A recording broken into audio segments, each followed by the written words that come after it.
എഴുതിട്ടില്ല, ഇത്രയുള്ള കഴിഞ്ഞ എനിക്ക് തോന്നുന്നില്ല. ഇതാണ് ഞാൻ വിചാരിച്ചേക്കുന്നത്. ഫസ്റ്റത്തത് ഒരു കളറാണ്.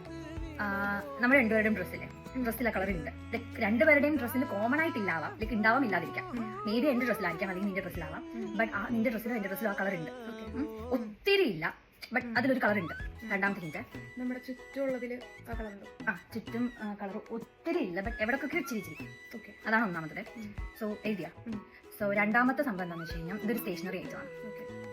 സോ നമ്മുടെ ചുറ്റിനും ആ സാധനം ഉണ്ട്. ഈ പൗച്ചൊക്കെ ഇട്ടിട്ടുണ്ടല്ലോ, നമ്മുടെ ചുറ്റിനും ആ സ്റ്റേഷനറി ആയിട്ട് ഉണ്ട്. സ്റ്റഡീസിന് വേണ്ടി യൂസ് ചെയ്യുന്നതാണ്. ഡിഫറെന്റ് രീതിയിൽ യൂസ് ചെയ്യും, ബട്ട് സ്റ്റഡീസിന് യൂസ് ചെയ്യുന്നതാണ്. പിന്നെ ഡിഫറെന്റ് ബ്രാൻഡ് ഉണ്ട്, ബ്രാൻഡൊക്കെ ഉണ്ട്, ഡിഫറെന്റ് ബ്രാൻഡ് ഉണ്ട്. അപ്പൊ നമ്മുടെ മുമ്പിലിരിക്കുന്ന പൗച്ചിൽ അതുണ്ട്. ഈ ലാസ്റ്റത്തെ എന്താണെന്ന് വെച്ച് കഴിഞ്ഞാൽ അതൊരു ഫ്രൂട്ടാണ്. ബട്ട് ഞാൻ നിനക്ക് ഫസ്റ്റ് പറഞ്ഞൊരു കളർ ഉണ്ടെന്നല്ല, നമ്മുടെ രണ്ടു ഡ്രസ്സിൽ ഉണ്ടെന്നല്ലേ, ആ കളറിലുള്ള ഫ്രൂട്ടാണ്. പിന്നെ ഭയങ്കര കോമൺ ആയിട്ടുള്ള ഒരു ജ്യൂസാണ്. ലൈക്ക് ഈ ഫ്രൂട്ട് കൊണ്ട് കോമൺ ആയിട്ട് ഒരു ജ്യൂസ് ഉണ്ടാക്കും. ഫോർ എക്സാമ്പിൾ, ലൈക്ക് ഒരുപാട് ജ്യൂസ് ഉണ്ടല്ലോ, അതിലൊരു കോമൺ ജ്യൂസ് ആണ് അത്. ലൈക്ക് ആ ഫ്രൂട്ട് കൊണ്ട് ഒരു കോമൺ ജ്യൂസ് ഉണ്ടാക്കും. കോമൺ ജ്യൂസ് ഉണ്ടെങ്കിൽ നമ്മൾ എപ്പോൾ പുറത്ത് പോയാലും, നാട്ടിലല്ല നാട്ടിലിപ്പോൾ പുറത്ത് എപ്പോഴും വാങ്ങിക്കുന്ന ഒരു കോമൺ ആയിട്ടുള്ള ഒരു ജ്യൂസാണ് ഉണ്ടാക്കുക ആ ഫ്രൂട്ട് വെച്ചിട്ട്. അത് രണ്ടാമത്തെ ക്ലൂ. റൗണ്ടിലാണ് ഇരിക്കുന്നത്. കറക്റ്റ് പ്രോപ്പർ ഒരു ഓവൽ, ഒരു റൗണ്ട്. നീ എഴുതി വെച്ചല്ലോ മൂന്നെണ്ണം. എഴുതിട്ടില്ല, ഇത്രയുള്ള കഴിഞ്ഞ എനിക്ക് തോന്നുന്നില്ല. നീ പറയും ഫസ്റ്റ് സാധനം എന്താ? എന്റെ ഫസ്റ്റ് സാധനം എന്ന് പറഞ്ഞാൽ നമ്മള് യാത്ര ചെയ്യാൻ ഉപയോഗിക്കുന്നതാണ്. ഇതിപ്പോ എങ്ങനെയാ, കാറ്, സൈക്കിൾ, ബൈക്ക് അങ്ങനത്തെ ഒരു സാധനമാണോ? അതെ. ഓക്കെ. സോ ദിവസങ്ങൾ അത് യാത്ര ചെയ്യാൻ പറ്റും. മോർ ദാൻ 1 ഡേ പറ്റും.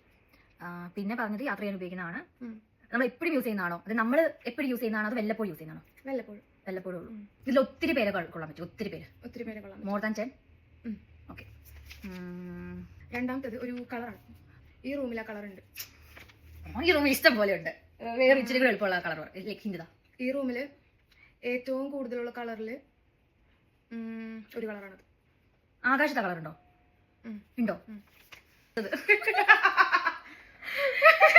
ഓക്കെ. അടുത്തത് ഇൻട്രസ്റ്റിംഗ്. ഇത് നമ്മൾ എല്ലാ ദിവസവും കാണുന്ന ഒരു സാധനം. എല്ലാ ദിവസവും കാണുന്ന സാധനം? ജീവനുള്ള സാധനമാണോ? അല്ല. എല്ലാ ദിവസവും എണീറ്റ ഒട്ടനെ കാണുന്നതാണോ? ചിലർ എണീറ്റ ഉടനെ കാണും, ചിലർക്ക് കാണാൻ പറ്റില്ല. വേറെ ഹിന്ദിതാ. ഓക്കെ. ഇത് ഓരോ സമയവും അതിന്റെ അപ്പിയറൻസ് മാറിക്കൊണ്ടിരിക്കും. ഓരോ സമയവും എണീറ്റോടെ കാണാൻ പറ്റും. വീടിന്റെ വെളിയിലുള്ളതാണോ? അതെ. കഴിഞ്ഞ ഹിന്ദി പറഞ്ഞു. വീടിന്റെ വെളിയിലുള്ളല്ലേ? ലൈക്ക് ഓരോ സമയം ഡിഫറെന്റ് ആയി മാറിക്കൊണ്ടിരിക്കും. ഞാൻ പറഞ്ഞതിന്റെ ഫസ്റ്റ് എന്താണ്? 3 പറയും. ബ്ലൂ. Wrong answer. രണ്ടാമത്തത് പൗച്ച്. റോങ്. അപ്പൊ അടുത്തതും പോയി. ഏതാ? ചിക്കു. അല്ല. ഓക്കെ, 3 തെറ്റ്. ഇനി ഞാൻ ചോദിക്കാവേ. ട്രെയിൻ? അല്ല. പിന്നെന്താ? എയ്റോപ്ലെയിൻ. എയ്റോപ്ലെയിൻ ദിവസങ്ങൾ യാത്ര ചെയ്യാൻ പറ്റുമോ? 24 hours പറ്റും. 24 hours ഒക്കെ ഉള്ള ട്രെയിൻ ഉണ്ടോ? പക്ഷേ ഫ്ലൈറ്റ് ഉണ്ടോ? ഇല്ല. ഉണ്ടോ? ഫ്ലൈ ഓവർ ഒക്കെ വരുവാണെങ്കിൽ ഒരു ഫ്ലൈ ഓവർ അല്ലല്ലോ, പറ്റും. 24 മണിക്കൂറുകളൊക്കെ പറ്റുമോ? ഓക്കെ. വൈറ്റ് ആണോ? അല്ല. ബ്ലാക്കോ? അല്ല. പിന്നെ ബ്ലൂ. എവിടെയാണ് ഇവിടെ കൂടുതൽ? അങ്ങനല്ല, ഇവിടെ ഉള്ളതില് ഏറ്റവും കൂടുതലുള്ള ഒരു കളർ. മൂന്നാമത്തെ സണ്ണാണോ? ഓക്കെ, ഒരു വൈറ്റ്.